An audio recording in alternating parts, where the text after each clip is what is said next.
can't even tell you how excited I was yesterday when I was Facebooking about Easter eggs and dyes and naturally doing it. And then Trish commented, and I called her up and I said, you have to come on the show. So if you're looking for a new way to decorate your Easter eggs other than the same old colored tablets that you get, why not try some natural things like seeds or berries or wine or coffee or tea? So many things to choose from, aren't there? There is, definitely. This is Trish Banton. She's in De Pere as a nanny. Good morning to you. Good morning. So do you do this with the kids? Yes, Callaway, Georgia, Max, and then Deja. We do different fun activities like this, and Callaway and I did it the other day, and then we're going to do some more this weekend. Awesome. And it's progressively getting better the more that we do it. It's fun to experiment, isn't it? Yeah. And then you get that surprise of what color it turns out. So we're going to start with the birdseed one. Did you see the tree that she brought here? Did you cut the branch out of the backyard or something? I did. And then she hung these natural birdseed eggs on there, and some with feathers. It's really, really cute. So how did you do the birdseed eggs? Okay, first you take an egg. You can either poke holes in the top and bottom and blow out the egg. Okay, I did that with these 4. Yes, and actually we can do it with not that this. easy. Yeah, you have to have. But it's worth it. Yeah, pretty good lungs for it. Yeah. So you just take a sponge brush and paint it all over. Okay, the kids can easily help with this. Yeah, and it's fun for them to blow out the eggs. You just want to remind them not to suck. Only blow. If I were you, I would do the egg blowing the day before and then have the kids go for it. Yeah. For the decorating part. For the yeah. It's really hard. Well, if you make larger holes, it's easier. That's what I kind of did because I did so many of them. But that's a good idea. So you cover the egg in glue, and then you just kind of roll it and sprinkle it on and pat it. This may take like 2 or 3 layers. Yeah, you get it kind of covered like that, and then let it dry.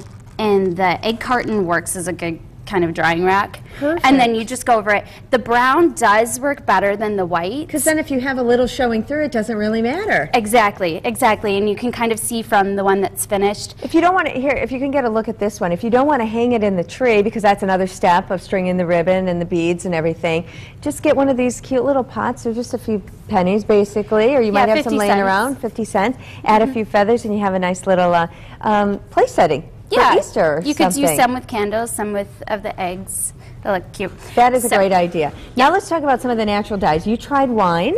The wine, it does not work immediately. Well, it does kind of work immediately. It does like a light pink, as you can see.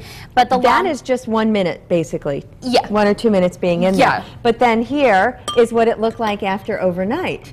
So if you want just a light pink color with wine, there you go. Leave it in overnight, and you'll get this kind of mottled looking purple. Yeah, it intensifies as it goes. And you'll want to kind of turn it here and there, or make sure it's submerged fully. Perfect. Like as you see. Let's just show these 2 really quick, and then we'll get to the berries. This is the coffee. Coffee works pretty quick. You know, I really like that, but you could also just get a brown egg. I know. But if you don't have brown eggs and you want to turn your white eggs brown, look at how perfect the coffee was. And then the tea, what kind of tea or how much tea did you have to use? Just black tea, and you want to make sure, if you can see, there's a lot of bags in there. Okay. You just want to make sure it's very strong tea. Another thing you could do is drizzle Elmer's glue on it, and then put it in there, and then peel off the glue, and it'll give you kind of like a striped look. Very cool. Yeah. And finally, before we run out of time, we're going to do these ones where she used berries and painted. So if you guys can get a shot of this vase over here, it kind of adds some fun texture in there. And how did you do it? You just take the berry, you can either put them in a bowl and smash them up, or you can just kind of smush them on and rub them. Look at that! And it's kind of cool for the kids to see immediate color. Yeah, and you know you get your fingers stained when you're eating these, and like that is a healthy snack for the kids too, right? Yeah, you can paint one, eat one, paint one. And the color will stay on?